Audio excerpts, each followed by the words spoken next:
Patrick Harris, Joe Fisher with you. Jordan Schultz on the ones and twos. Hello, brother. Woo! What up, guys? I've got 600 milligrams of caffeine flowing through my blood right now. I don't know if that's healthy or not. I might die. On air, listen live tonight. I might die from caffeine overdose. 600 milligrams? Not at all. Getting higgy with it. Not all at once. Unless need to go get that Panera charged lemonade. You hear about that? Oh, yeah, man. Yeah, that's... Have you? That was a very kind of like, oh, yeah. No, that's definitely an oh, yeah. Killing people. Don't drink that unless you want a shot of energy or 6. Yeah, dude, that will kill you. Yeah, I don't know, man. I feel like I feel vindicated, though, because there was some sort of research. I'm sure it was done by, like, the Energy Drink Society of America, but, you know, taurine, one of the... Yeah, like it's the big in, like, Red Bull and Monster. It was huge when all that stuff first came out. I think the rumor when it first came out is that it's derived from bull pee, like urine of bull. Hence Red Bull. Yeah, see, again, you can see where it goes. Research has shown that it has some age-defying properties. It makes you age longer. Like, you don't get old quick. You don't look... the fountain of youth. Yes, exactly. And I felt vindicated when I saw that. I'm like, sweet. I'm going to be looking like this for the next 50 years. See, I don't touch caffeine. I am strictly cocaine only. Oh, yes. Wow. That's a good decision. I should start sprinkling a little bit of that in my energy drinks. I think that might help. Well, yeah, why wouldn't it? I will say I'm a child at heart when it comes to my taste buds. Like I drink some pretty. I've gotten some looks, some faces from some of the salespeople in the office about the type of energy drinks that They're I'm like, consuming. hey man, I need you to chill out, dude. Or They're like, what is that? You're gonna die, man. They're like, How old are you? They're like, what flavor is that? And I'm like, oh, that's Sour Patch green apple flavored. They're like, dear God, what is wrong with you? What is it? The orange marshmallow Celsius. Oh, that's one that I had a taste of that, and boy, I couldn't get it out of my mouth for about 6 hours. I'm pretty sure Celsius sponsors like everything, so I love Celsius. You know, Celsius Love is wonderful. Celsius. It tastes great. You know, great. But we got like, God, a ton, maybe 2 tons of Celsius delivered to this building. Oh yeah, it's still in the corner over there. Pallets.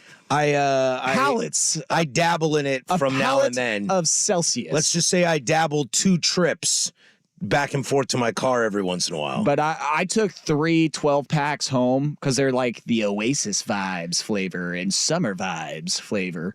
I wish it was the original flavor vibes. Yeah. I haven't had any of the original flavors, so that was like my first experience into Celsius, and the flavors are like sparkling pear lime and pineapple, marshmallow orange, pineapple passion fruit, like and then there's like a tangerine marshmallow or mandarin marshmallow. It's really brutal. I had 3 12-packs of those things at home. I literally took all the mandarin marshmallows out of those, put the rest of the flavors in my fridge, and I brought a whole 12-pack of the mandarin marshmallow back to the office and put it in the fridge. I'm like, I ain't drinking that one. Yep, I'm not interested. The other 2, I'm good, but mandarin marshmallow, see you later. People still Sorry. drinking them? Like, are they disappearing? Oh, yeah. I mean, I saw Soup drinking one the other day. I'm he's more interested. Clearly a fan. I think he just likes the aspect that it has caffeine. I'm sure he doesn't actually like the flavor, but it's free caffeine in the building. I'm more interested in spending 2 hours breaking down the Miami Marlins farm system than taking a sip of tangerine marshmallow Celsius. Well, there you go. That the first female manager in baseball, she's going to be their farm director now. See, right? we're already off and running. We're going. We're good. And it is They're woke in Miami. It is mandarin marshmallow. Mandarin marshmallow. Mandarin and oranges the are alliteration, the MM. What is the got it, difference between a mandarin and an orange? Actually, A lot. Size, mostly. That's it. I would, yes. Size mostly. Size so matters. I'm a mandarin. You guys are oranges. Size matters. Down there. Yeah. Size matters. Okay. I would more so ask, what is the difference between a mandarin and a tangerine? Flavor. Is it? Yep. There was a book called Tangerine I remember having to read in middle school. It did not end well. Very sad. Jeez. Okay. Yes. No, I just like Mice and Men ended sad. flashback sad as well. there. Yeah, it started off as one of those like coming of age books, and it got dark quick. But yeah, I think it might be flavor. I think the tangerine is a little bit bigger as well. As far as when it comes to size, I think it goes like orange. Yeah. tangerine, and then mandarins are like the little cuties that you Yeah. get at the store. I do believe that is correct. Hot citrus fruit top. Well, if I could ever On the tell hot anybody corner. anything, my favorite color, smell, fruit, fake flavor I was gonna say that's key. is all orange. Yeah, that is a key part of it. So because it's like I love fresh oranges, Yeah, but yeah. I also love orange soda. like grape flavored anything It's is not how terrible. a well, But the essence of orange. The essence Oh of my orange is God. great. It's my favorite color, but I also love like an orange runt or an orange yeah. Tic Tac the, or well, an orange that is the best Tic Tac. I don't care what Yeah. anybody has to say. yeah, orange Fanta. Like I'm into it. I mean, grape flavored things are fantastic. See, I don't love the grape flavor. I don't hate it, but I don't love the grape flavor. Doesn't taste like grape. Have you ever had cran grape? I don't like cranberry. I love Cranberry grape juice, like an ocean spray or something like that. I'm out on the cranberry. Cran Although I grape find is how fantastic. Although I find how they harvest cranberries to be fascinating. It is pretty cool. Oh, they put them in like a lake. Yeah, it's got to or a like they all pond or like whatever. rise by themselves. Like Yes. it's pretty cool. I found something interesting about our supply chain system to take us on another tangent. But I used to work in supply chain. It's a crazy tangent to go down.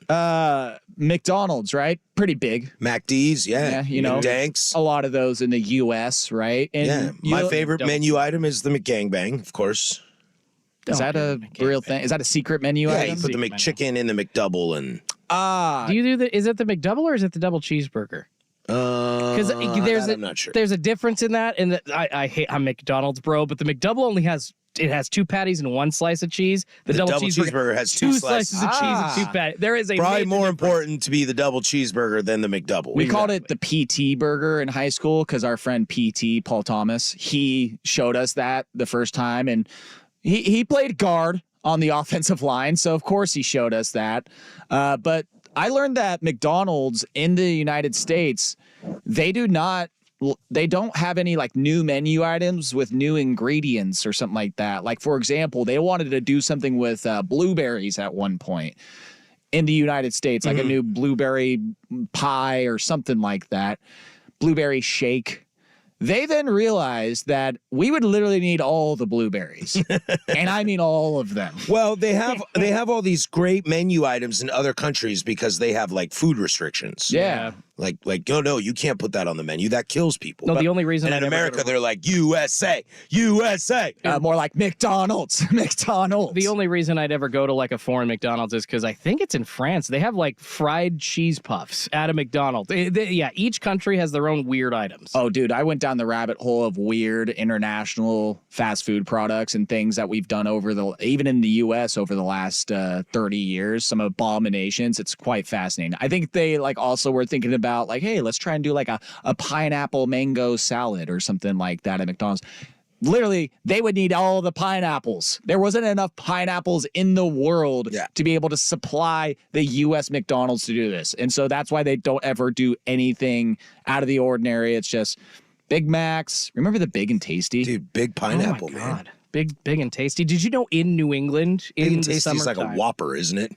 pretty much. Basically, they just put like mayo on it and big onions on Yeah, it. big like, onions. Maybe that's- some lettuce. And lettuce, that's what it was. No, in New too, England at yes. McDonald's there, you can actually, during the summer, get a lobster roll. Yes, up in the Northeast, I Yeah. did see that. They have a It's Nick totally a Lobster, which I do not trust I'm for gonna pass on that. any It's second. like the McRib. I'm gonna pass on that. Because you don't really know what's in that. It's Hey, not a rib, okay? we are It's just on- in the shape of a rib. We are on YouTube as well, by the way, on the channel 1080 AM the fan. The fan, thank you. And one of our commenters saying that they love the clementine vanilla diffuser oil. And it's funny, you love the orange smell, like that essence, that fake Patrick. I love vanilla. And I don't know if you all knew, we can go down another rabbit hole, why orange and vanilla are so popular even as artificial Creamsicle. smells. Well, creamsicle, yes, but they are easier to copy. Something like grape, something like strawberry, so much more complex. There is one scent in vanilla called it's like an element called vanillin or vanillin, and that literally copies the scent of vanilla, so it I tastes feel like and you just smells called me stupid. just like it. You No, like no, no. orange because it's simple. Like you. Absolutely. Just No, like you. Simpleton. You Just like you. small You are brained simple, and that's why you idiot. like this. No, frankly, I'm actually not calling you simple. I'm calling you smart because you like the essence or the fake food that actually tastes kind of like the real kind, as opposed to grapes or strawberries, which doesn't. So no, Patrick, I'm calling you smart. You. All right. Oakley Dokley, you hear that? I'm smart. And it's 7:13. I Yeah. can't believe this happens every time. Yeah, it's part of being radio. We got a show for you today. We're going to take a giant drive away from what we normally do. This wonderful baseball show is going to probably take a pause on baseball for today as we are sitting in some pretty heavy stuff. Unfortunately, the Orioles have not landed Dylan Cease yet. Somebody I've already seen that we're 9-10 days into 2024, and we've already got the biggest sports day of the year. I might dive into a little bit of baseball in the second hour when it comes to TV rights and Amazon trying to lowball MLB, and kind of just we've been banging on this drum for a while. We'll have fair or foul at the bottom of the hour. I'll give that to you, Jordan. You have free reign to do whatever you want with it. If you want to go back to baseball, you can. So I can do some football. Well, you too? can do some football if you want. I don't care. I'm ready to let this thing rumble. There is a lot going on, and normally we wouldn't touch on it, but being the guys that get to do the second show after a lot of news breaking today, I feel it is our duty to do that. There's the Vancouver Ford text line, 503-8646-FAN. That's 503-864-6326. All texts to the Fan or via the Vancouver Ford text line. Your dollar goes further with Vancouver Ford. They treat you right before, during, and after the sale. When we come back, let's just dive right into it. Before we look at the local angle, I like to just look at the national angle, what this means, what's going on. God. All of a sudden, Uncle Nicky is gone, just like that. And we knew this day would come. I just don't think we expected today. A lot to get to. Portland Sports Leader, 1080 The Fan. Here's to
Fan.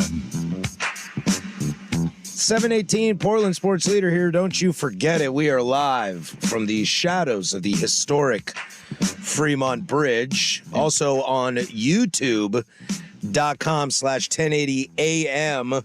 My culinary delight for you, Adam Jones, the great center fielder. You say colon? Culinary. Okay, I was going to say, are you okay? I was like, has the doctor got you on a certain diet here? To Adam Jones of the wonderful center fielder of the Baltimore Orioles, I have fruit salad. Ooh, that's what is Yummy, it, a yummy. kiwi? Homemade fruit salad. I got oranges, cantaloupe, kiwi, and Yummy, blueberries. Cantaloupe, like, does anybody really like cantaloupe? Or is it Yes. just something to just, I like cantaloupe. fill up the Cantaloupe's really tray? yummy. I would like say that's more so, honeydew you know more, what? though. Do you? I was just going to say, you know what? Maybe I'm giving too much slander to cantaloupe. Honeydew deserves the slander. I like honeydew. I mean, honestly, I feel like we have more honeydew.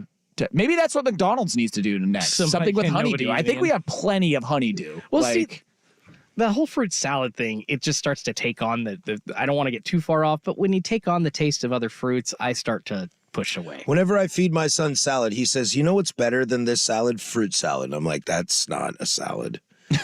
But okay. that is a lot of sugar. In the 50s, it was a salad, I guess. Natural sugar. Well, my friends, we couldn't predict this day, but here we are. Dear God, man. I was actually talking with some friends today about this idea that I have, how Eli Manning changed the landscape of college football forever. And I'll break it down for you real quick. Eli Manning was the number 1 overall draft pick selected by the San Diego Chargers. He refused to play there. So they had the Giants draft Phillip Rivers, and they traded, and Rivers went to San Diego. I recall. Rivers sat behind Drew Brees for a year or two, and then they were like, well, Brees is a free agent. We got to let him go because we got to let this kid play. Then in the fourth quarter, the last game of the season, Drew Brees he fumbles the snap, dives into the pile, gets hit, and tears his entire throwing shoulder. And then was a bum for the rest of his career. And then Nick Saban won a natty at LSU and decided to take the Miami Dolphins gig. He wanted Drew Brees. Drew Brees wanted to go there. The Miami Dolphins staff did not clear Drew Brees. Therefore, Saban did not get him, and he went to the He Saints. got the next best thing, though. Dante Culpepper. No, that's later on. I looked at it. His quarterbacks were Gus Frerotte, Cleo Lemon, and Sage Rosenfels. Legends. Boy. So Saban doesn't even last the full year, I don't remember. Then he takes the Alabama job and changes college football forever. So this is all Eli Manning's fault. But the story ends here. Nick Saban has announced, or reports are coming out, that he is going to retire from college football and leave the Alabama job. 6 natties. I believe he has won a postseason game 9 times out of the years he's been there. Which the 6 national championships thing alone, like when the news broke and it was like Nick Saban retiring, he was Alabama's coach, won 6 national championships. I still was In even 12 like, years. What? Really? Not 6. And Not I had, 6. I had to look it up. I was like, holy S. I was like, Every other year for he- 12 years. he got the job when I was in high school, like 07, 08 or something like that. And I remember that's when they won their first one and were on the come up and they were returned to how they were during the Bear Bryant days. But still, I was like, 6? I was like, that's a lot. Sure enough. Yeah, so I find this interesting. I'm curious, as everybody's going to blow this up tomorrow, this is a huge benefit of us being on the West Coast, is that, it's still, we have Apple time to like talk about this while people are still up in a boot. Nick Saban walking away from college football, I mean, obviously is a giant blow. He's probably the greatest we've ever seen, especially in modern day. There are guys sniffing around. I would say with what you have to deal with as a coach now. Yeah. I mean, recruiting and then what we've had to deal with the last 5 years now. Pete was really good at USC, and obviously we'll get to him later. And Kirby lately, Urban Meyer won a couple natties at 2 different programs. That's really hard to do. But Nick Saban is the GOAT, and he's the top of the food chain. And I think what's interesting, I think when you look at this on the surface of Nick Saban retiring from college football, you're kind of like, oh man, that's probably not good for the game. Like, it's nice to have the evil genius and the guy at the top and the one you always, put that bullseye on. Like, how many teams have been to College Game Day with a sign that says "We want Bama"? Oh, yeah. Whether it's in jest or in reality. It's going to be on people's tombstones. Yeah, I mean, like, I people still want Bama. Like it's not even a sports thing anymore. It's a little bit of a pop culture thing about Saban at Alabama. But I'll ask you this, Joe. Is there a chance that this is actually good for college football to get? Now there's no Saban. Now there's no Meyer. Like, yeah, Kirby's got a couple down there. He's doing great. Harbaugh just got one. We'll see what happens to him in the future. But you've got guys like Dabo is now the leading guy in college football now. And after that, it's a couple people that got one here, one there. Guys that, like Ryan Day at Ohio State has a winning percentage of like 900, but has no natties. Is this a good thing for college football to bring it back down, or will we miss that dominant that is Nick Saban? I think that there are plenty of people who love that greatness aspect, the dynasties, the teams that were able to dominate a sport for a stretch of time. Patriots, Warriors, Bulls. Yeah, Cowboys of the 90s. Thank you. Yeah, I think that there is that aspect we're going to miss, but I have always been a huge fan of parody because I love just seeing things happen that I've never seen before. Like, when Bama won the first 2 or 3, it was like, dang, they are really good. They are dominating. And then it's like, that so fast. All right, 4 or 5. Like, when they won that one in 2020, like, obviously it was the COVID year. So, I mean, maybe not as many people cared about that season in general, but it was like, all right. Like, I don't think I even watched that one. I between them and Ohio State. I walked into the college football playoff this year. Florida State got hosed. Bama snuck in. They didn't deserve blah, blah. And I'm sitting there going, I think Bama might win this whole thing. Now, obviously, I was very wrong, but my thought was, here's Saban's going to sneak another one. Yeah, but right place, right time kind of thing. Sure enough, when Michigan won that game, I was like, thank God we don't have to see Alabama in the national championship again. Like, and there were great moments. Like, all the titles were, some of them were very unique. The way that they benched Hurts halfway for some one kid. of them, and then for a true freshman, and then they win it on the final play. Like, I've never seen amazing. Saban happy. He's like running across the field smiling. The terrible, 10-3 national championship game against LSU, again going up against Ohio State, 2 true blue bloods in 2020, and then pulling it out. I mean, it has been a remarkable run. With quarterbacks like Greg McElroy and A.J. McCarron and these guys who couldn't sniff an NFL field, but on Saturdays, they were legit. Yeah. I mean, the way that, and let's be real, Alabama, before he got there, they were going through a rough patch. Like, Alabama was not relevant to me through elementary, middle school, and high school. And then when they got Saban, it was like, all right, here he's coming from the NFL where it didn't work out well, but he does have a national championship. So let's see what he does with this team now. The 2002 season, Washington State goes to a Rose Bowl. It was just Jan 1, 2003, all right? Wazoo, Jason Gesser, Mike Price. Here you go. Taking on Bob Stoops. Bringing it back to Washington State. Taking on Bob Stoops in Oklahoma. Classic. And I'm like, oh my God, I can't believe Wazoo's playing Oklahoma in a Rose Bowl. First of all, where's the Big Ten team? Oh, they were in the Natty. But this is blasphemy. We should be playing a Big Ten. But hey, we'll play Oklahoma. Mike Price takes the Alabama job. And we're sitting there as Wazoo fans like, are you kidding me? Our coach just got the Alabama job. They haven't been good in 20 years, but that's a high-profile job. 4 days later, he goes to a strip club and gets fired. Gets $1 million from Sports Illustrated for defamation, blah, blah, blah. You know the story. They're not relevant again. Mike Shula comes in. They're not good. It took them, when Bear Bryant left, it took them damn near 20, 30 years to become something. And Saban walked in that door and did it instantly. And I think that's also why this job for a lot of people is scary. Because, I mean, look at that. Look at the shoes you have to fill now. And well, it's also just, I mean, you have to look at it in the modern landscape of college football. What he did is amazing. I mean, it's unmatched. I think we'll be forever unmatched. I think Agreed. we'll be here for 40, 50 years from now, going back on our rocking chairs on the porch, sipping our Arnold Palmer and telling our grandkids about Nick Daly's. Saban. Like, he is our Bear Bryant. Yeah. And so it's weird. It's going to be weird. Like, I've been saying about this today, because obviously, and we'll get into it, is that the number one person they want to go after is Dan Lanning. It's like, if I'm Dan and some of these coaches, like, maybe I wait and see what happens in 3-4 years, because maybe we could be looking at a Texas Charlie Strong situation where they hire a guy, whether it's an up-and-comer, big name, whatever, but he takes this gig and it doesn't work out. And that's where I want to get to next. We will talk about Dan Lanning, but before we get into Dan Lanning, I do want to dive into this.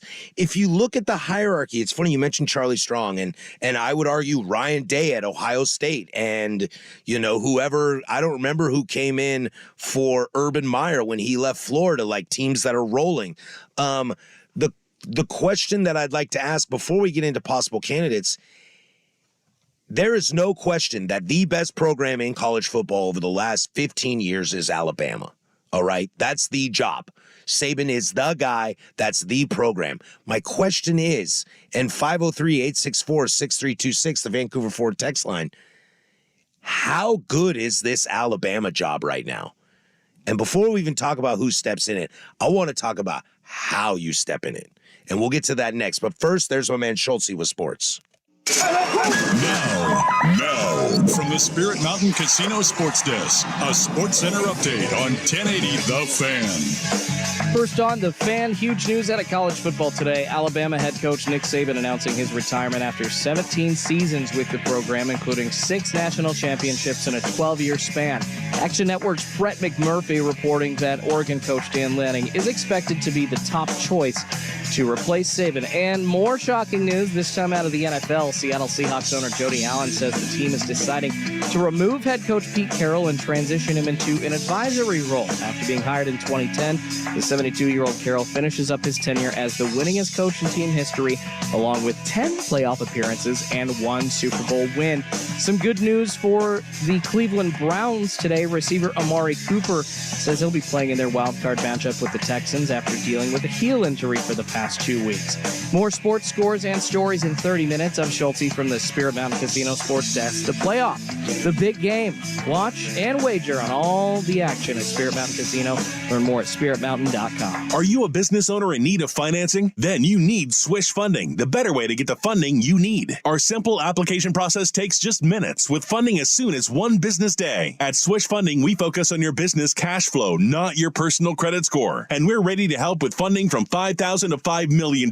If you've been in business for 1 year and have monthly revenue of at least $25,000, you could get the affordable funding you need with no collateral at swishradio.com. That's SWISH radio.com.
Hot news coming up in the second hour. We'll dive into Pete Carroll's situation in Seattle, what that means. You missed an opportunity. You said we were going to still be rolling Oh, picture me rolling. with this, but That is true. I should have. I'll forgive you. I forgive you. R.I.P. Tupac. Too soon. He's not dead. Oh, that's true. He's in like Cuba or the Dude, I Dominican can't Republic, wait just for hanging that out or whatever Tupac it is. Elvis collab. It's going to be so dope. Yeah, Hitler's right behind their heels. too. Oh, Whoa! hey. Are they friends? No, but we're talking about people that are supposedly alive. That That Oh. guy is dead. well, and Hitler, he'd be like I'm pretty sure they 120 now. That found guy him, is yeah. dead. He's dead. That was his stunt double. That He's in guy is dead. He's in Argentina, chilling with all the other Nazis. So we'll keep things going with this giant day of breaking news as Pete Carroll's no longer the head coach in Seattle. We'll get to that at the top of the 8 o'clock hour. Quick stat for you: Nick Saban's record as head coach at Alabama. Do you want to know what it is?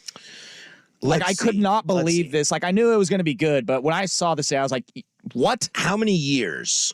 I mean, he got hired in I think 07, 08 around there. Okay. Because again, I was in high school. I hope I made 95% So we're of talking our listeners 15 feel old years. Well, I mean, if he's got 6 natties, it's one every 2 years, so he's been there for 12, is what we're saying, all right? I'll bet you in the 12 there. years. He got there in 07. I'll bet you in the 2007 oh, wow. to 2023. So that's what, 16 years. 16 yeah. years. I'll bet you Nick Saban's got 15 losses. Damn, you're good. 199 and 16. Because it's like he's had some undefeated seasons. I also know he's had a couple 2-loss seasons, paging Utah, Urban Meyer. 199 and 16 though. That's wild. That's insane. And dude. 6 natties. Like that is literally a loss a year. He almost has half the amount of natties as he does losses. Insane, dude. Like again, like I guarantee we will be here in 40, 50 years. Lock it down, put it in the time capsule, open it up in 2074 that Nick Saban will still be the greatest college football coach of all time. You know, I have really no interest. I don't know if you guys do, but I have no interest in like digging into why he quit. You know, why he retired. I don't care. Because he's old. I don't care. I think I do want to throw out there, though, this was very quick. Reports on X today saying that he was interviewing coaches as of yesterday for Wow. assistant replacements. So he's not yet retired. I mean, A no, week later. no, the AD came out I'm today not and leaving.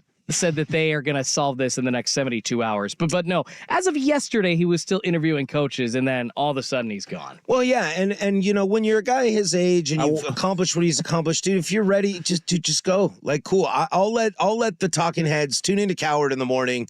Like, he'll berate this to death. Saban, you know, like, deal texts in 503-864-6326 Vancouver Ford text line, NIL and expanded playoff. I actually think that all kind of works to his benefit. I think the guy might just be done. So I'm not worried about why he's leaving. The question that I tease going into this is, I'll ask it just straight up, Joe. How good of a job is this? Let's be real. Obviously, this is the best job in the history of college football. I was gonna say- next to maybe Notre Dame and maybe Ohio State. But in current college football, the king of the mountain is Alabama. Yes. It's the best job in the country, but it's not the job you want to go to right now. And that's the reality. Let somebody else take the fall. Like I said, let Somebody someone had to suck follow for like up. 3 years. Like, I mean, I am really wondering what that is like. Some of these conversations going around the country with coaches and agents. Like, dude, I get it. Like, it's Alabama, but like the pressure. Like, Right. It's like you aren't just following up Nick Saban, but we see it with Texas. We see it with any of these Southern schools. Like Dabo Swinney's going through it. Any pushback he gets at Clemson from Tyler from Spartansburg or and whatever. he is fired up. Yeah, he's pissed. Like, it happened to Saban while he was there. They lose one game, and it's like maybe questionable they're not going to make the playoff or the SEC championship Well, you've game. only won 3 natties. Are you the right guy for the job? Dude, I cannot imagine. Like, the standard is insanely high.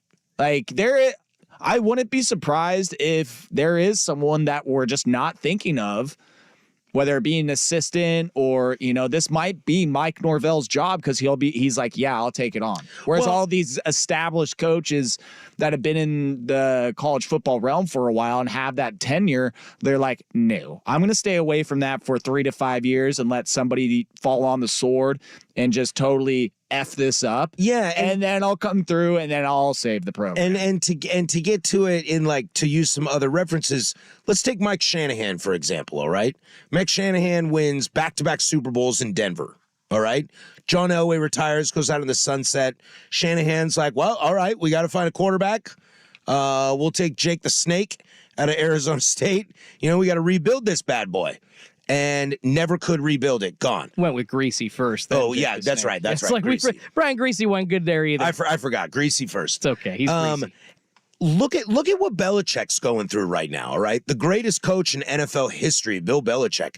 That is not that hard of a job to take right now. I would think most coaches looking for a new job would take the Patriots job in a heartbeat. You got the 3rd overall pick. You need a quarterback. It's a heavy quarterback draft. You got a great owner. Obviously, NFL and college football is a little apples to oranges. But I mean in the sense, you're following up Belichick, who won Super Bowls, but you're not following up after winning 6 of the last 12. It's not like Belichick retired 6 years ago, and you've got to take it on with a Tom Brady who's still got some in him. I actually would be... I mean, obviously money talks, so let's take money out of this. I'm the kind of guy, I'm not interested in this job. I would rather, if Harbaugh takes the Chargers job, I would much rather walk into Michigan coming off a natty than walking into Alabama right now. I think this job is very, very dangerous, and it's going to take the absolute right hire. I would even argue that whoever your number one is, and we'll get to the number one here in a moment, whoever your number one is, if you don't get that, it would change my entire philosophy. I don't want the number 2. I don't want the number 3. It would change everything. I need someone to right this ship. It's like, let's take Wazoo and Oregon State. I don't mean to just bring it back, but let's take these two. 2 segments, right? 2 Wazoo references. But let's take these two into account, all right? Wazoo kept their coach. Wazoo kept some of their staff and a lot of their players. They're riding the ship. Is things going to be cool for them next year? Hell no. Does life not in the Pac-12? Does life not in the Pac-12 suck? Hell yeah, it sucks. Are we mad we didn't go to the Big Ten? Of course. But I'd rather be Wazoo than Oregon State. That's a lot of influx. There's nothing there to stabilize. And if you don't get your number one guy at Bama, I think you need to find, obviously he's not the guy, but go get yourself an Ed Orgeron. Go get yourself somebody that's just going to a retread, chill out for a moment. Somebody that's going to let things relax. What's Brady Hoke doing? Where's Brady Hoke? That's what I mean. Is he San Diego State? No, he retired. Yeah, he done. But that's what I mean. I wonder if you don't get your number one slam dunk candidate, is it time to just, hey, let's chill for a moment. Let's put the fire out before potentially putting gasoline. Well, Brady Hoke was retired. Give it a week. And maybe he's going to lure him. Bama. But again, and also I find it hilarious that apparently there are students outside of Nick Saban's statue there on campus. And it's funny because it says Crimson Tide student mourning Nick Saban's retirement, as if he mourning. The guy's not dead. Yeah. Stop. But they were chanting apparently anyone but Dabo. Whoa. They're not going to go get Dabo. No, and that was 3 years ago. I was talking to Dusty about it. As far as culture-wise, recruiting the area, makes sense. But I think Dusty was right when I was talking to him. Some of the shine has come off Dabo. He's a red ass, and I don't think that will work well with boosters. Again, any pushback he gets, he's going to throw it right back at him. And he's probably a liar, but he claims to not want to deal with NIL and the transfer portal, and you can't do that at Bama. Yeah, I think at this point they are looking for someone that can be a modern college football coach, and that's where I look at. Like I said his name already, Mike Norvell. His buyout is super cheap at Florida State. And Florida State, look where that program was going after Willie Taggart. Right. It was going to be in bad shape. But let me ask you, if you're, and we'll get into some candidates, and we'll especially want to spend some extra time on the candidate. But if you are Mike Norvell, if you are Dan Lanning, if you are... You don't say that. Ryan Day, if you are, Eric Bieniemy or Lincoln Riley or people that aren't up for this, would you take this job? If you're not, We're up for taking it? money aside because let's just pretend money's equal. Listen, it's Alabama, dude. Like there is going You to be. think if they come to any one of those dudes, there's no way they say no. There is a lot of coaches that I think that they understand the pressure and the name Bama and what comes with it. Ego's a hell of a thing, man. And ego runs deep in coaching circles. Every coach thinks that they can be the guy. Every coach thinks that they can do better than Nick Saban. I don't think they actually think that, but But you gotta have that chip on your shoulder. yeah, you got to have that cockiness to yourself that like, dude, I can do it. Yeah. I mean, there's I'm the 8th seed, and the Warriors just won back-to-back and just got Kevin Durant. I can get him. Dude, you got to believe. There are coaches out there and there are agents out there that are hyping their coaches up that will be able to do that. Boat. Yeah, call up Greg Schiano. What's he doing at Rutgers? Huh? There was one tweet, I think it was Pete Thamel or Stuart Manda, one of the guys on X talking about buyouts, and they had like missed James Franklin's, like the highest 5 buyouts in college football. James Franklin's is like $6 million. And it wasn't on the first list. And I'm sure James Franklin's agent was tweeting that reporter or texting that reporter to say, yo, $6 million, bro, get my guy on that list. And my point by bringing this up is that you're right, Joe. There's so many guys that are pining for this job, even if you're scared that like there's going to be a bit of a step back and you might have a couple years where you're stepping in some whatever and it's not going to be the traditional Alabama blue blood that you've seen. That's the job. And if you don't take it, your status in 3 years may not be what it was. Like Lincoln Riley, when he came from Oklahoma to USC, he was on top of the world. Now, a couple of years later, it's like if you have the chance to take this job, you have to do it when that is offered to you. You can't just, we were talking on prime time, like, well, these big name coaches might want to let somebody else go in and fail first. Are you serious? If they came to Dan Lanning, which I know we'll get to, I don't want them to, or if they came to another guy and they said, take this now, they'd be stupid not to. But this is where I disagree with that, is that Alabama in 3, 4, 5 years, whoever could be gone. Well, yes. I mean, like they could make a hire and then it doesn't work out. They're still Alabama. They still have the national championships. They still have the lore of Bear Bryant, Nick Saban, the history, the tradition. And Jake, I'll take Saban. It is like, it still is Alabama in 3 to 5 years. And so whatever coach takes this job, if it doesn't work out, be a short string. Again, that's where I say if I'm Dan Lanning, hold off. Because it's going to take you would be surprised how short that leash is for this next coach. Yeah. I think that the booster, like, they ain't going to have patience. They're going to want to be right back in there in the playoff race, in the SEC race, at the top every single year. And if you're not even close, if you're close but not there, if you're going 9-3, 10-2, but not in that championship game, SEC championship game, we could be looking at a Ryan Day situation. We could be looking at a Tom Herman, Charlie Strong situation. Like, we ain't going to give you the time, bro. Like, first year, this is Alabama.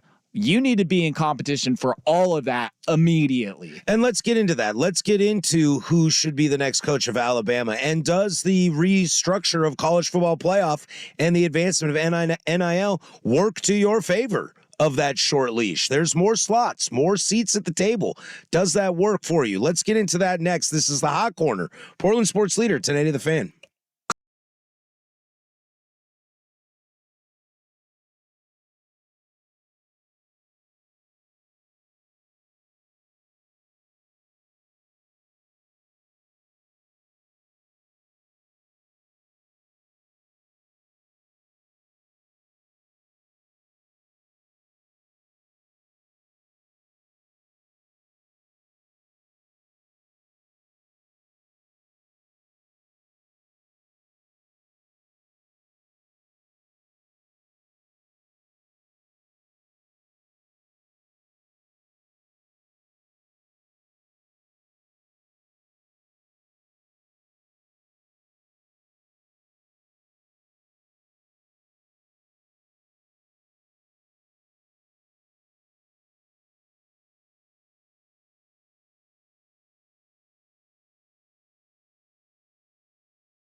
And Vancouver Ford text line is brought up. Dan Lanning is on record saying he prefers Georgia over Alabama. Why the hell would he take a job that he barely worked at?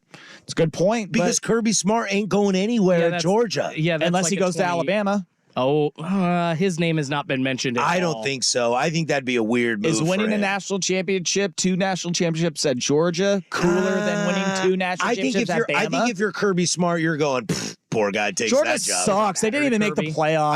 I think Kirby Smart looks at this and says, "Oh, good luck to whoever takes that job." Actually, that brings up a really good question here. What does Alabama have to offer Dan Lanning other than it being Alabama? It's not, Alabama that's won these 6 national You're not building, championships. you're maintaining. Okay, so you're already, but what are they maintaining? They're maintaining 6 out of 12 years. Half this first season, they were in the ESSER. Then all of a sudden, Jalen Milroe starts to perform better. Then, we're back to Nick Saban's great again. Because they're Alabama. So if that's the only thing, They ain't the same Bama anymore, though. and that's kind of what I'm getting at. If that's the only thing that they can come to Dan Lanning with, because what is he making at Oregon? About $8 million now. It's not a money thing. Yeah, so it's going to be, we're going to keep you here for 20 years. We're going to guarantee you 5 bad seasons, and we'll let you ride. We'll let it ride with you. Is it just the prestige of the history of the program that they're offering him? What's harder? Building at Oregon or maintaining at Bama? Because the answer is maintaining at Bama. That's fair. easier, quote unquote. Because Lanning's got to build, getting Dante Moore was huge. What's he doing to do that? He's sacrificing other spots for NIL. He's sacrificing other departments to make sure he's got a backup quarterback for the future. He looked and he sees UW. UW gets smoked in the Natty because they don't have the depth that Michigan has. People have been slamming this for the last 2 days. At Alabama, you don't have to worry about depth. Half the time you don't even have to worry about a quarterback at Alabama. You're telling me I get to take over a program where I don't have to worry about a quarterback? Listen, I'm going to say That's this. insane. I'm going to also say this. He had a receiver win a Heisman. Is that Dan Lanning, big fly fishing fan. You ain't getting that type of fly fishing in Alabama. Yeah, you can all switch to marlins real easily. Or Yeah, bass fly fishing. around here. Okay. Then real quick, since we're up against it, if it's not Dan Lanning, who do you want if you're Alabama? Who do you want? Yeah. I mean, if you are Alabama, you want one of the best coaches in college football right up there. I think you are sniffing around at a Kirby Smart. You're talking to his agent to see, is there any give there? I mean, he was an Alabama guy.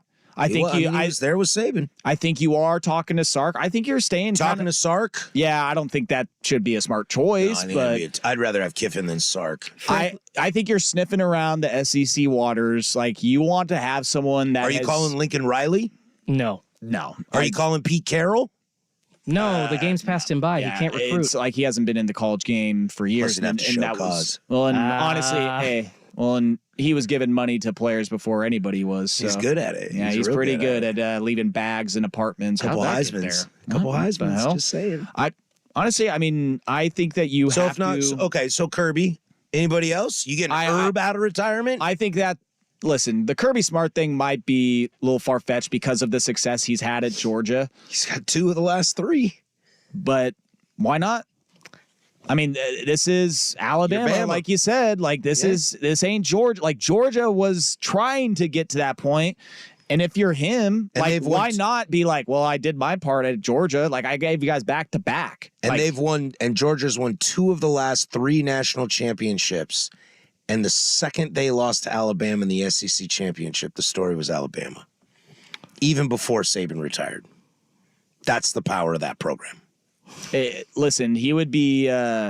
Damn, you're right. The dogs would not be happy. The dogs would be barking at him if he went to Alabama. Personally, I hope Kalen DeBoer gets the Alabama job. Yeah, I would just please. watch the whole thing go that down would to be Esser. the biggest. I would oh just my God. love to watch that thing landslide. I thought I had terribly. fun Monday night on Twitter watching that game. I'd have even more fun. Dude, if that just happened. start DeBoer to Bama trending. I mean, I think that would be a decent hire for them I think that it'd be they a turn to disaster. after Lanning. That'd That be a at least in their disaster. minds, I'm not saying that it would go well, but they would think it's probably Kiffin or a Kalen DeBoer. Because yeah, Dabo's not going to get that job. And I still can't believe I'm seeing Pat Shurmur on this list. Well, what are we doing? Pat Shurmur would steady the ship. Flight tracker. So would Bill O'Brien then. Flight tracker. Flight tracker, Seattle to Tuscaloosa. I'm seeing it right now. See, he's making fun of me. Hold on, I thought Joe was my friend. Let me Photoshop this picture a little bit. All right, more. coming up in the second hour, we will make fun of the Cowboys for an hour straight. Don't go anywhere. I'm just joking. Whoa! I'm just joking. Let's put this to bed for a minute and see how this plays out in the next couple of days. I'd like to slide into the other big news in the NFL, and that is Pete Carroll, no longer the head coach of the Seattle Seahawks. Loaded second hour. Don't go anywhere. Hot corner, 1080 The Fan.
first hour, you can get that at the Service Patriots podcast. Service Patriots, your home comfort solution for all your heating and air conditioning needs. Check out the latest special offers for our listeners. That's you at servicepatriots.com/thefan. Plus, there's also the Vancouver Ford text line, 503-864-6326. You guys are lively tonight. I appreciate it very, very, very much.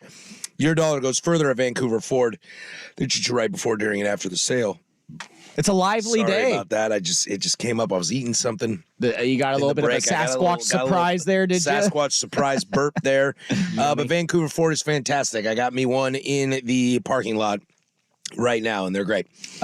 Those chips are wonderful, by the way. Yeah, it's like a honey mustard barbecue kind Dude, of thing. I mean, Tim's jalapeno chips are just like god tier. I mean, like, that's like Sabin or Tim's jalapeno chips.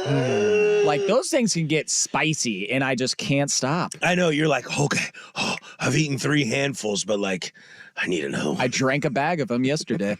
Love the pain. Wonderful. Tim's Yes. Cascade local. It's like Yeah. Rainier beer. Yeah. So let's take a pause from college football. It's so funny, Joe. I love doing a full football show with you. This has been great so far. Yeah, it's hard. Like when Well, a day, you're my football guy. Well, You're my football guy. when a day like this happens, you just You gotta, you can't help yourself. as the boss says, play the hits. Yep. Play the hits. Good stuff. Good stuff. Let's slide over to the NFL. You know, I almost dare I say that Pete Carroll leaving or not being the head coach of the Seahawks was more surprising to me than Nick Saban retiring. I think the shock of Saban retiring is like, whoa. But if you really kind of think about it, like, what more do you got to do? You're the GOAT. Maybe you're done. Maybe you're tired. Maybe, you had a doctor's appointment this morning and you were like, oh, yes, I got to get out of here. Yeah. Blood pressure's not doing good. I know that Pete's been a little controversial up in Seattle over the last few years. And that's why I say, yeah, it sucks and it is surprising, but there's been rumbling. So I know, but I think I saw the end of the Arizona game. Like, I was talking with a buddy at work today about this when it comes to Pete Carroll. I know and he brought this up. He was like, I said, the Seahawks are a decent quarterback away, or a good quarterback away from being a real contender. And buddy was like, well, you can say that about half the NFL. And he's right. He was right. And I was kind of like put back by that. I was like, damn, that's not what I was trying to say.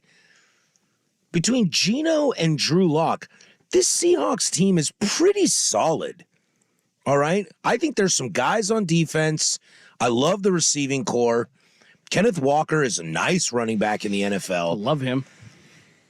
In a quarterback-heavy draft, I actually thought Pete was going to be here for one last rodeo. Give him a shot at another quarterback. He's really only had Russell Wilson in terms of a project, right? They got Matt Flynn. I was going to say, dude. They got Matt Flynn, but they drafted Russ, and instantly Pete was like, I choose Russ. So realistically, he's really only had one shot at developing a quarterback. And seeing how things are playing out in Denver now, I think Pete did okay with Russell Wilson. And you could maybe argue that Pete might be a big reason why Russ Wilson was Russ Wilson. So I was a little surprised that he didn't get a shot at maybe grabbing a Michael Penix or a Bo Nix or somebody that fell down that's not a Caleb or a Drake May. Somebody that, one of the 4 or 5, like I said, we're in a heavy quarterback. I was a little surprised that he wasn't going to take a crack at a young quarterback with a pretty decent roster.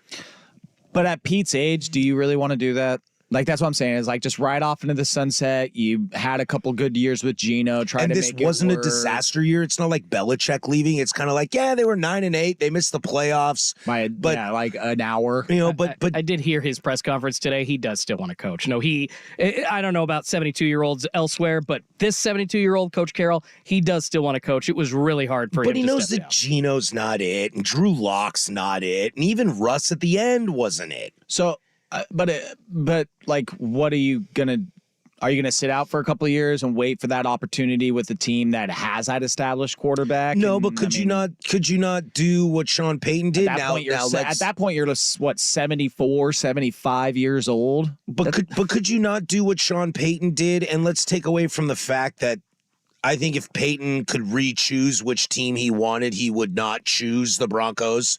I think what he saw from Russ is very different than what Russ really was. Well, and I think that he would still be playing Russ if it wasn't for that god-awful contract. He wasn't terrible this year. Agreed. He was pretty decent this year. That's right. There are a lot more dynamics with that. I agree. He was a lot better. I think Peyton is looking at the idea of maybe wanting to trade up in this draft and get himself a better young quarterback. But what I'm trying to say is that I think Sean Payton took the Broncos job thinking it was better than it actually was. Probably, yeah. Thinking Russ was in a better spot, the roster was in a better spot, and then got there and went, hell. He saw Russ from 5 years ago in his mind. Right. Oh, and this year you saw a few moments like, he did not like Russ. I'm pretty sure as his quarterback. And so he's like, you know what? Done. 2 years. We're good. So I'm just curious if Pete, if that's why he still wants it, that he's like, look, like I've been in kind of a dumpster fire for 5 years and we're still 500 and I should have won 2, but I got 1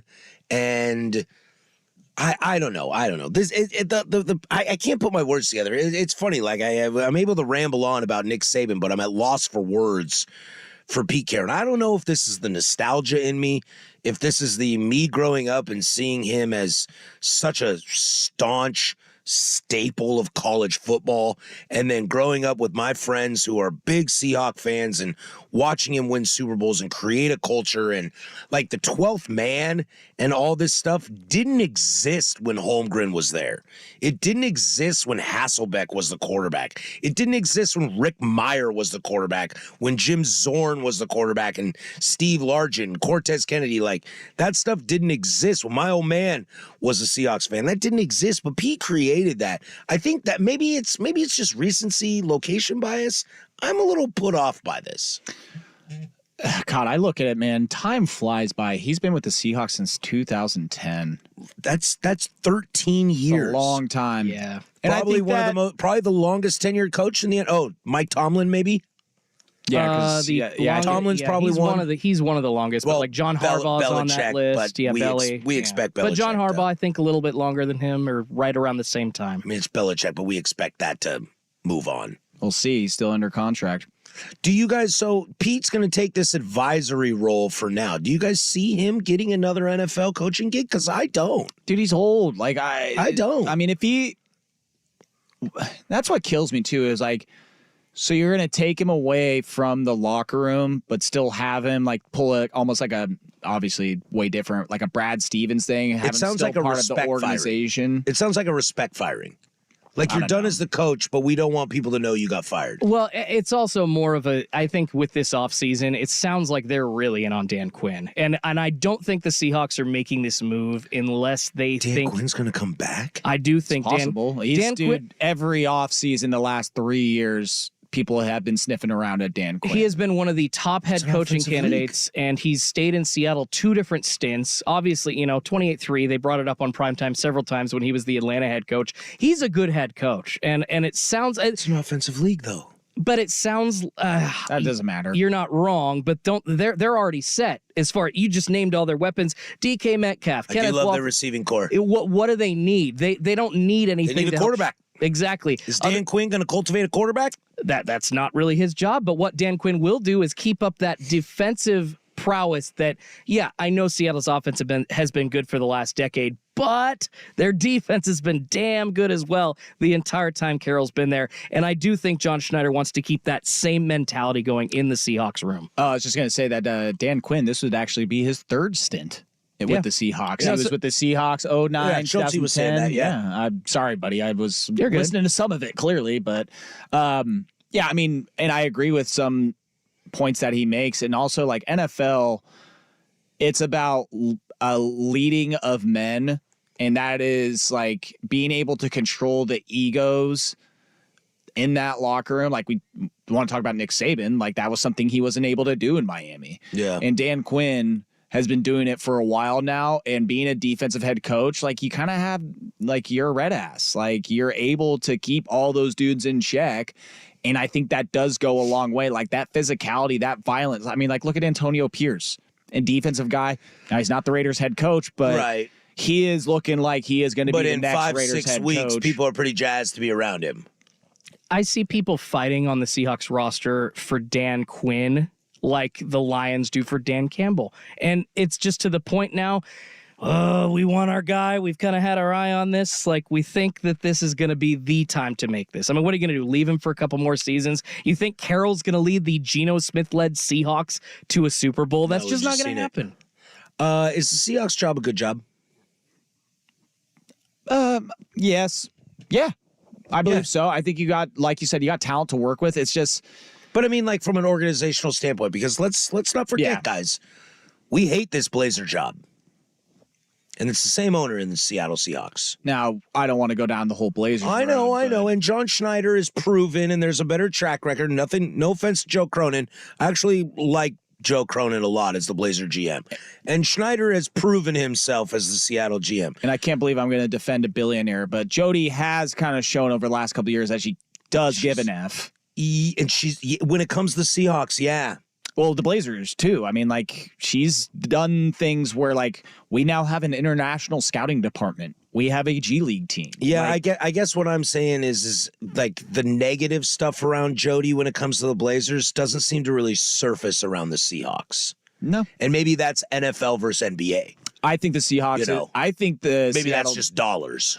Seattle job. I think that's a great job to have. I think so too. I agree, but I would say also it's because the Seattle Seahawks are better run as an organization Yes. than the Portland Trail In Blazers. terms of internally. And, Absolutely. Yeah. John Schneider, I top agree. down. Not trying to insult Joe Cronin, but Totally, because I like Joe Cronin a lot, but I'm worried about the Vulcan dudes around him. Yeah. The Vultures. Bert The Cold. Volkers. Yeah. The Volk. I see what you're trying to do. It's a Vulcaners. stretch, and shame on you. Been really Straight bad. to jail. Been really bad at my dad jokes. There's a today. lot of bad franchises around there. Like the Raiders, I bring up Antonio Pierce. Pass. I want to talk about a terrible organization. Carolina, pass. They might just be lucky by lucking into Antonio Chicago, Pierce. pass. I mean, the Browns, they lucked with Kevin Stefanski. Because outside of him, pass. Lions, they lucked into Dan Campbell. Because and outside granted, of that, pass.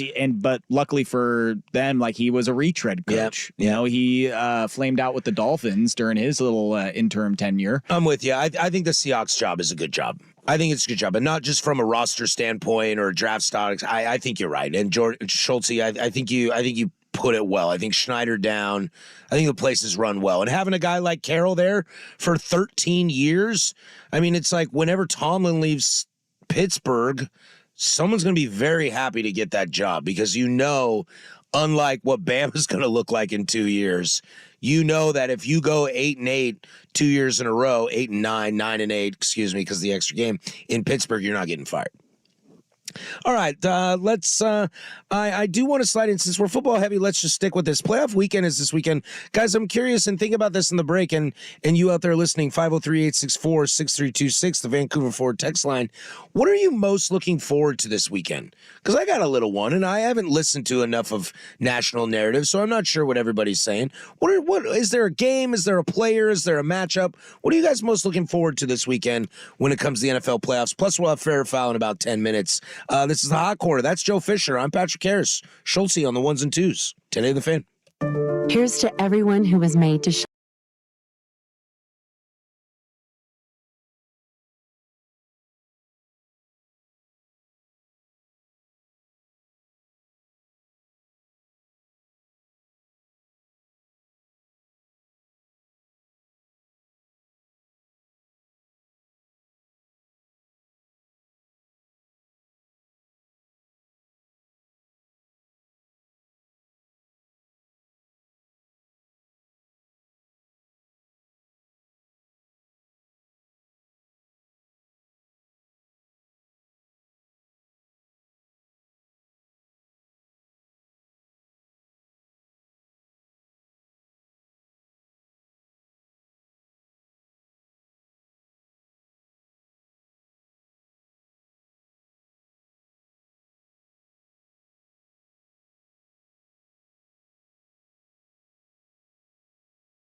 We'll have fair or foul football edition, or basically dealer's choice. Schultz will take over on that, so we'll do that in about 10 minutes.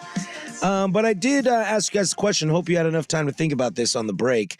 And out there to you as well, the Vancouver Ford text line, 503-864-6326. What are you guys, NFL wildcard weekend, what are you guys looking forward to the most? Well, my heart tells me a Cowboys victory, but my mind tells me that ain't gonna happen. Who you guys got? You got the Packers. Packers. Ooh, Yeah. I love the old school rivalry game. I which still think the Cowboys, but yeah. which kills me because who was it on NFL Network today? Peter Schrager, I believe. Pete. I believe he goes by Pete.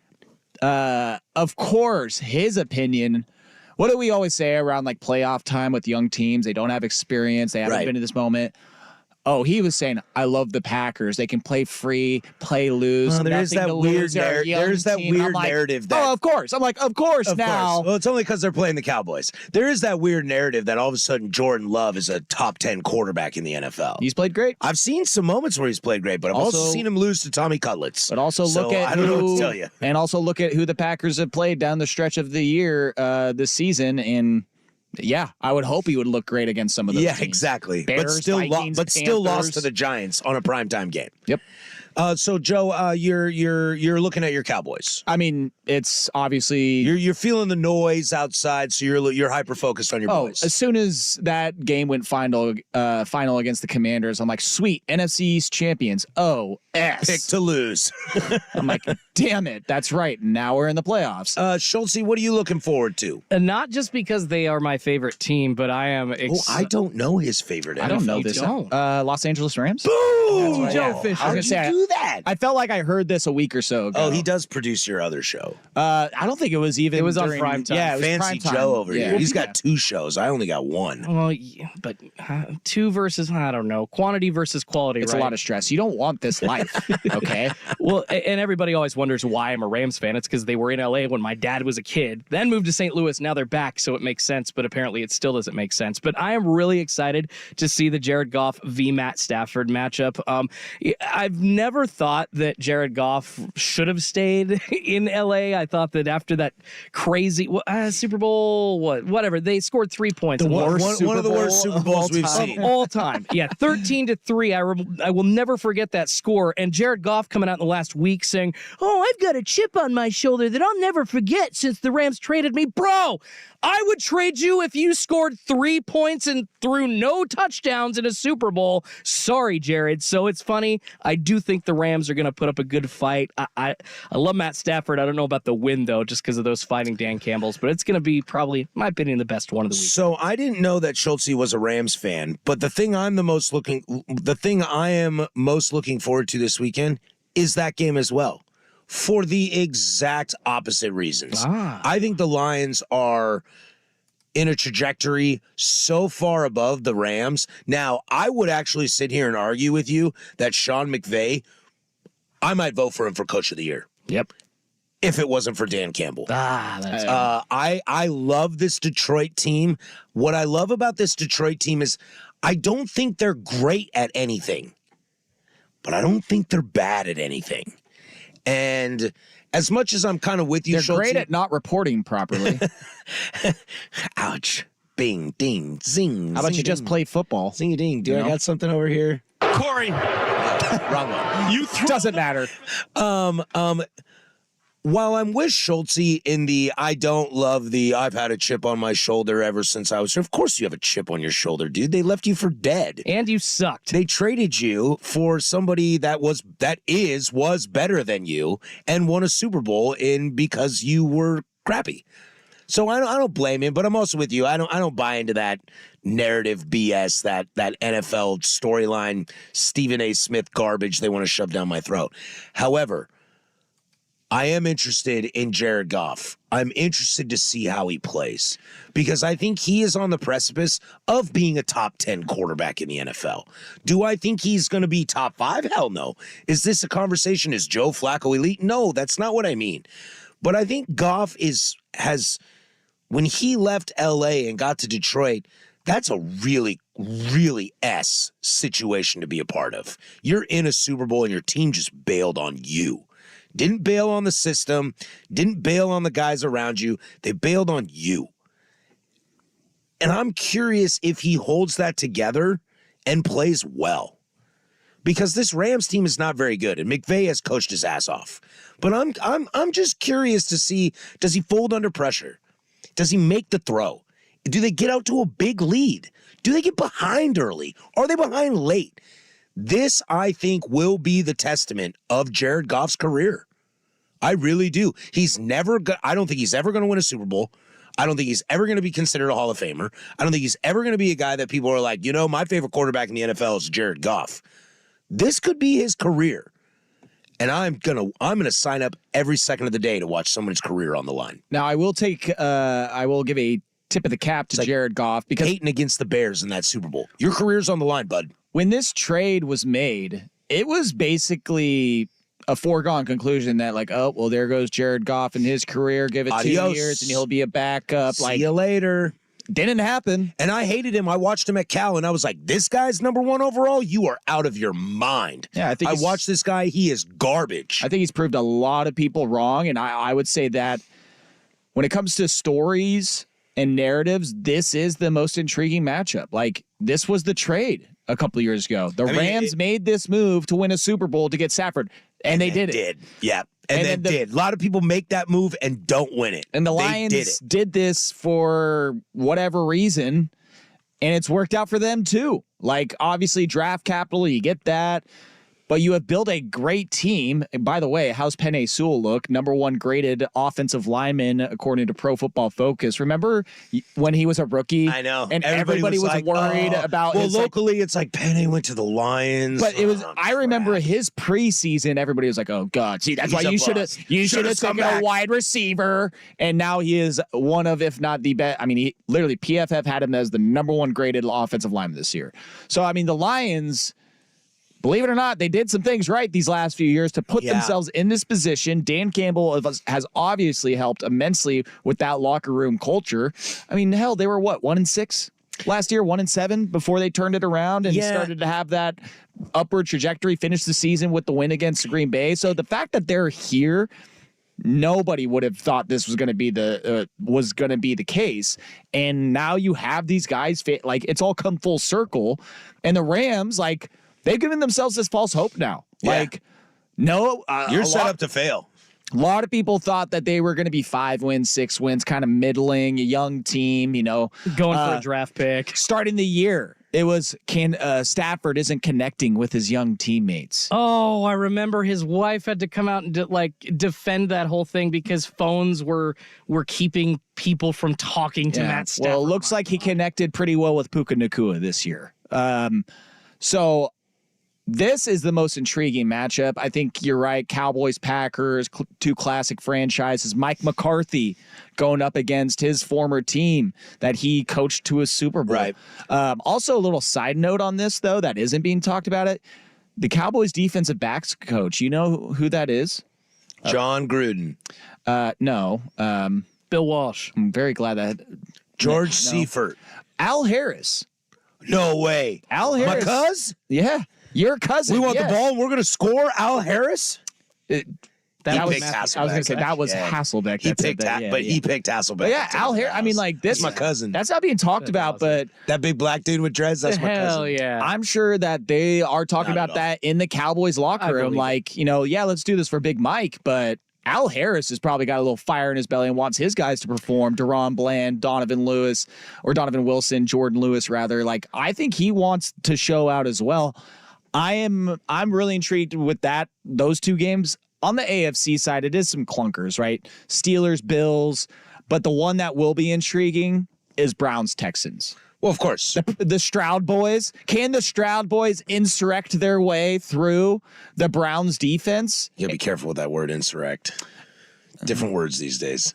They were just tourists, right? The Browns defense, you want to talk about a coach of the year? I give that to Stefanski 10 times out of 10. You had Deshaun Watson. I like D'Amico Ryans too, though. Right. I know. Speak for yourself with Deshaun Watson, dear God. But he had Dorian Thompson-Robinson had Love to start DTR. a game. I'm already forgetting who the third starter was at one point. And then you had to pick up. Old man Flacco. Then you picked him up off the Is scrap Flacco heap. elite coming up next for the next hour? I'm not sure, but Better he than had- Vinny Testaverde. Dude, honestly, if the Cowboys don't win it all this year, give me the Browns, please. That would be the hell of a story. All right, let's get out of here. There's a great wild card weekend. Make sure to turn into Football Sunday on Sundays from 9 to 11 featuring Joe Fisher and Rashad Taylor. They'll break down all the wild card action for you if you need a little extra NFL love. You like that, Joe? I fit your show in And there. if the snow happens and we're not in studio, catch us on the 1080 The Fan Instagram page. We'll go live that morning. Boom. Love it. Love it. All right, when we come back, everybody's favorite fair or foul, but first, Schultze with sports. Now, from the Spirit Mountain Casino Sports Desk, a Sports Center update on 1080 The Fan.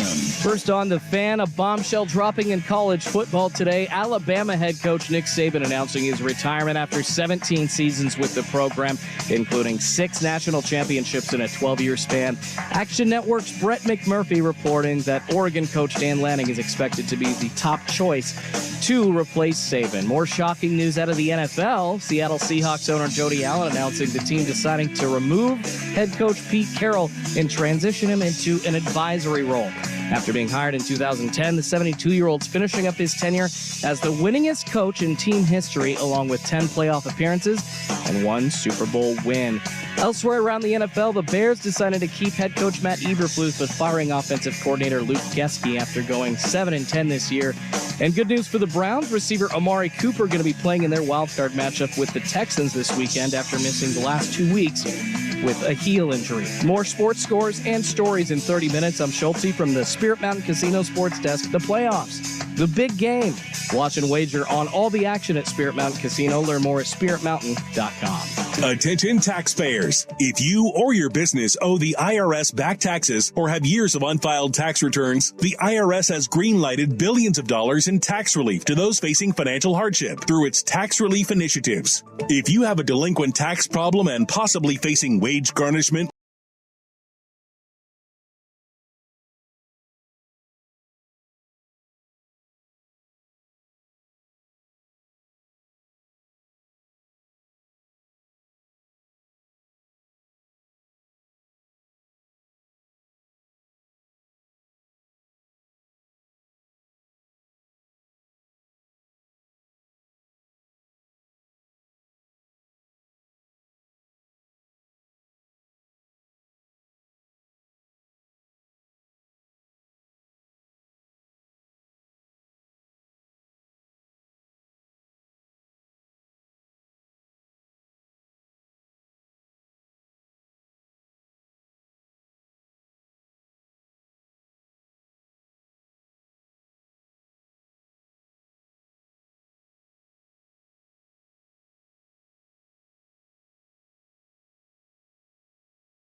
I got 3 football questions. Ooh, we opened it up and he took it.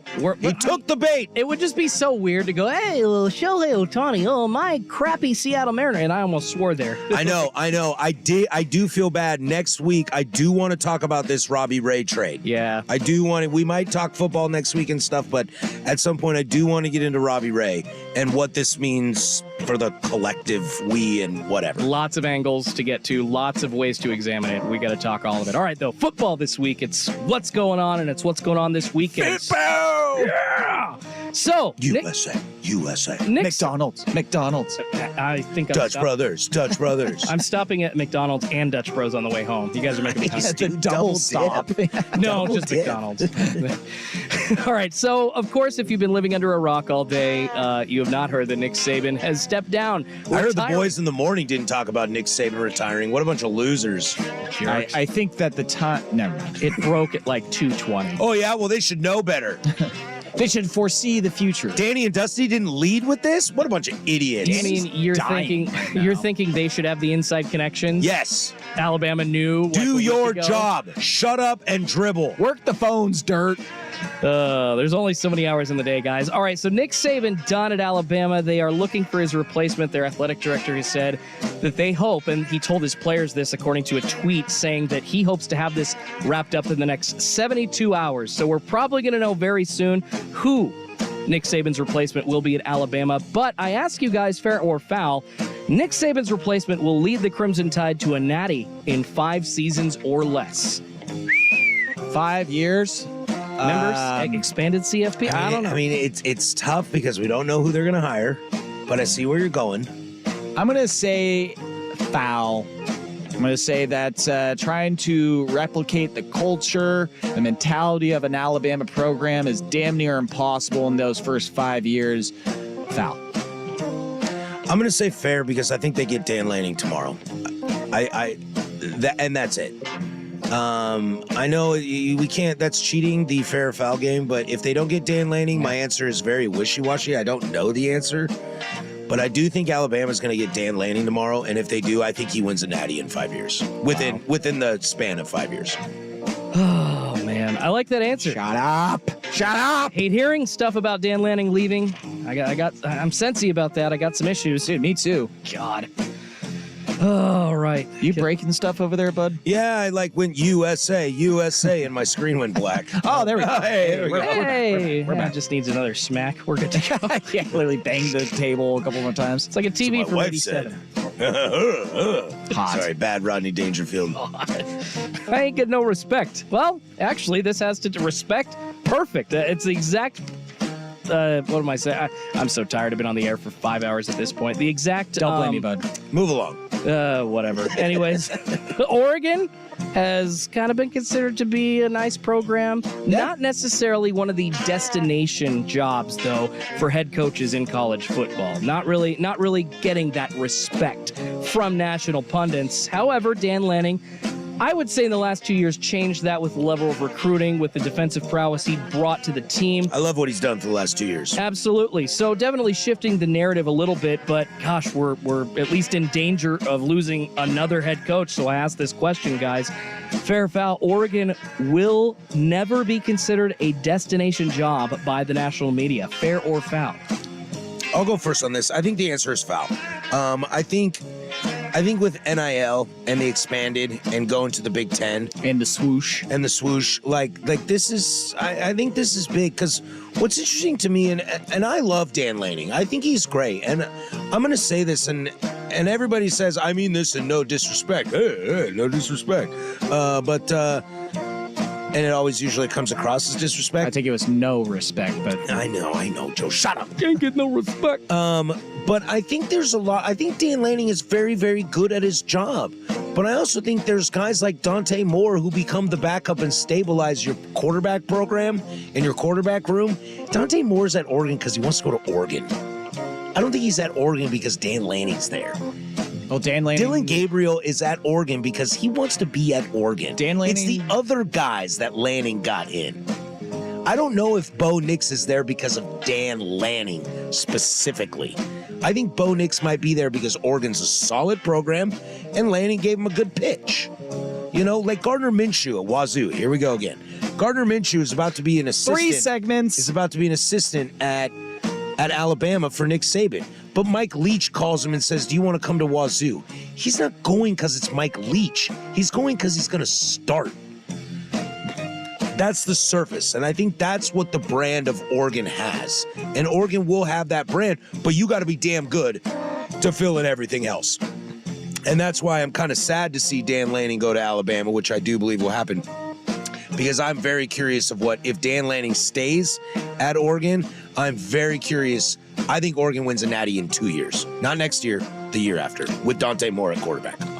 That's what I think, if Lanning stays. I like that Dante Moore move way too much. Repeat the question, Jordan. Yeah, Sorry. fair or foul, Oregon will never be considered a destination head coaching job by the national media. By the national media, that's the one that gets me here.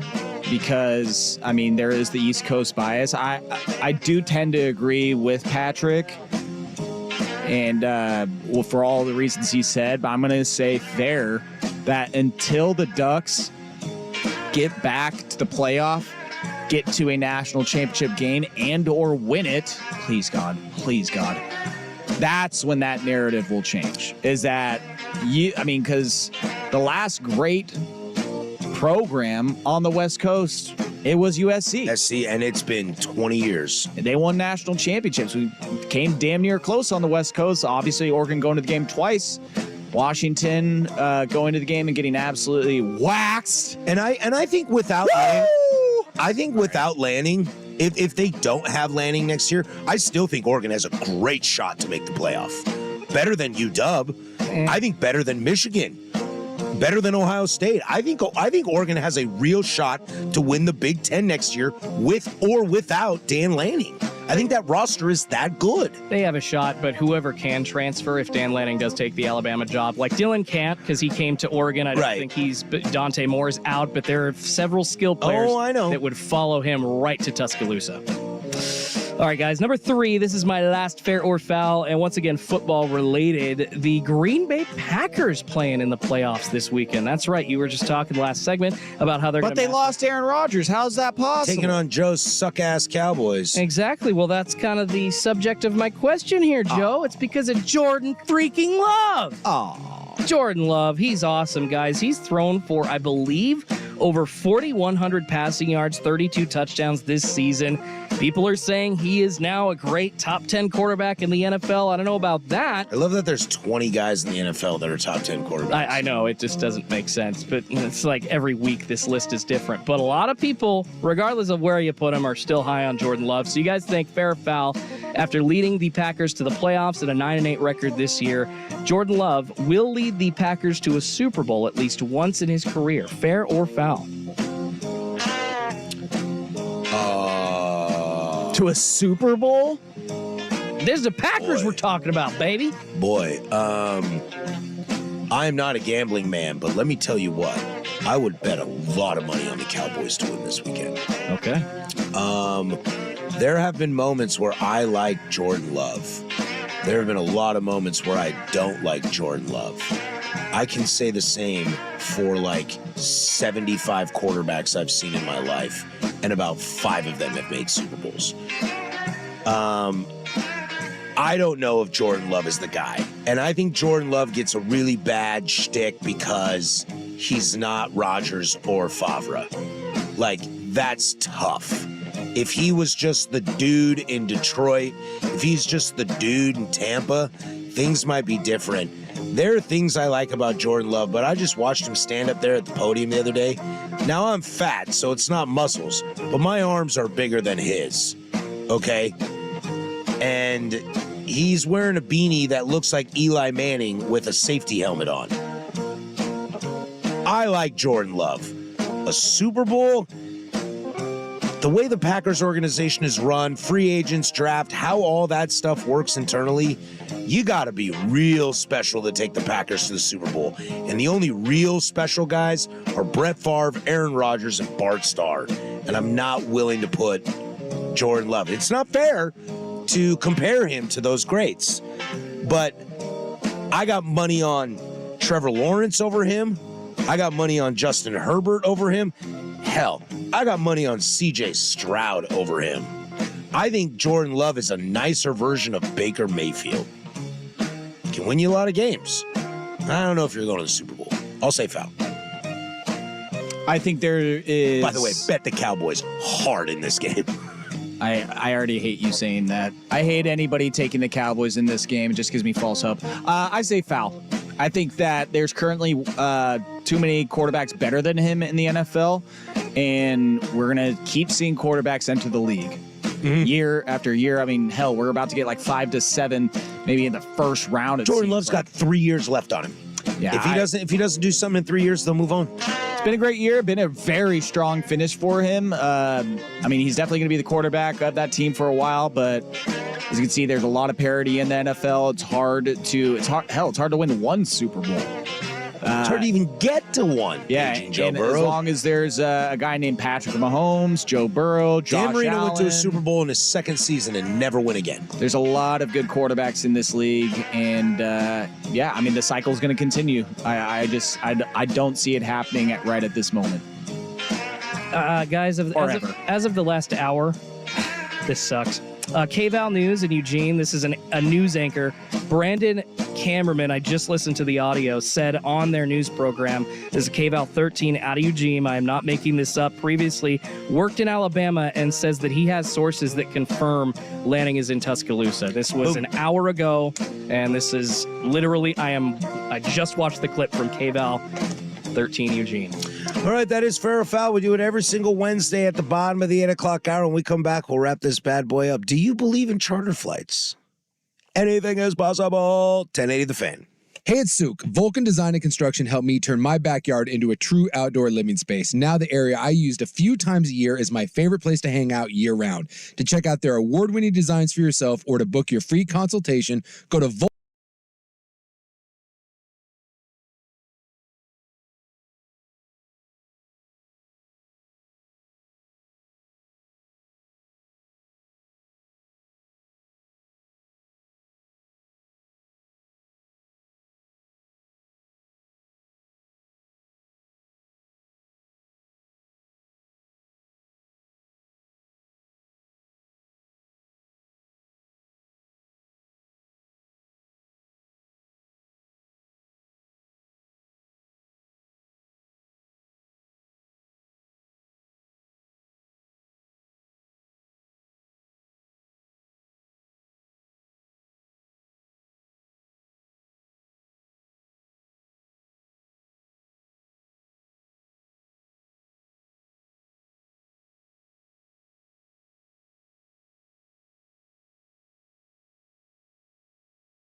fair or foul about this.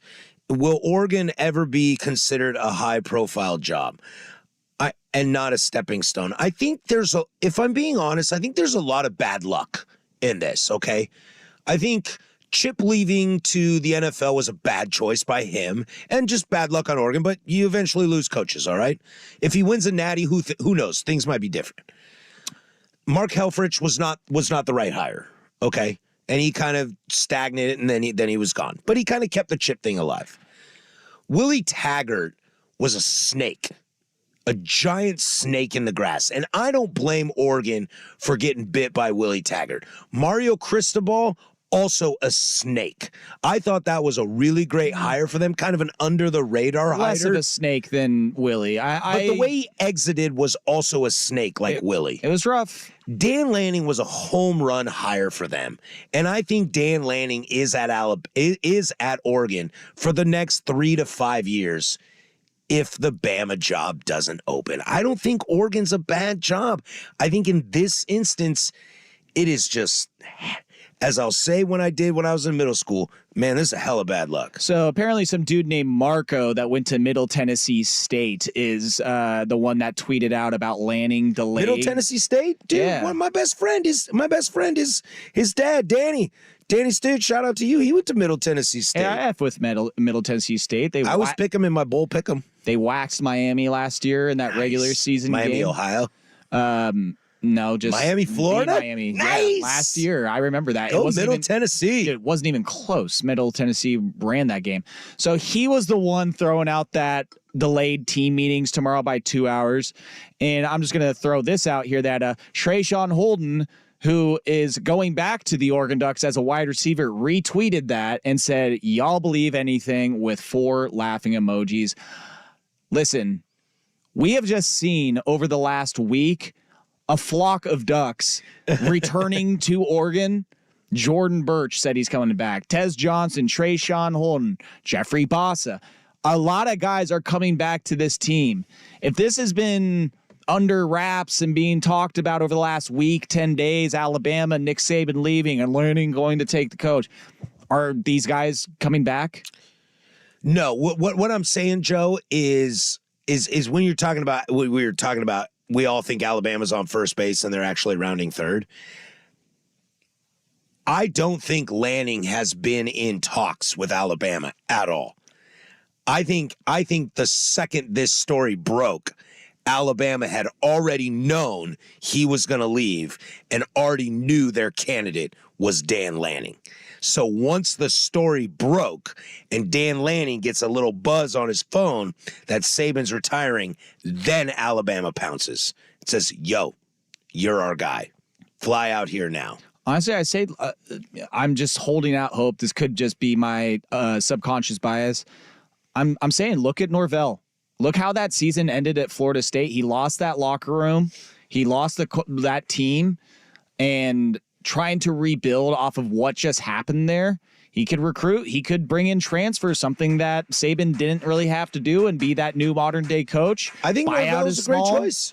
I'm saying look at Mike Norvell, Florida State, Florida recruiting grounds, the Southern Belt. I mean, I think Mike Norvell would be a great hire to Alabama. They're going to hire Dan Lanning. God, I pray you're wrong. I just can't. Sorry, buddy. I can't go through with this a third time. You know, it could be worse. Half decade. You know, it could be worse. You could sign an agreement to pay Mountain West teams $10 million to play you every year. All right, that'll do it for us. Good luck to all you Duck fans out there, and we'll see how this plays out tomorrow. I expect Alabama to make a decision. We'll know in 24 hours who the head coach at Alabama is, whether it's Dan Lanning or not. Dan, just break the trend of being a big ass liar like all college football. So coaches. stay tuned as everybody on this station will cover it wall to wall, home of the Ducks, 10 of the fan. For Joe Fisher, Jordan Schultz, I'm Patrick Harris. Go do something I would do. In order for small Like hire Dan businesses Lanning. to thrive, they need to be smart, efficient, savvy, staying ahead of the market at every turn, finding ways to do more with less, and taking advantage of every opportunity that comes their way. That's why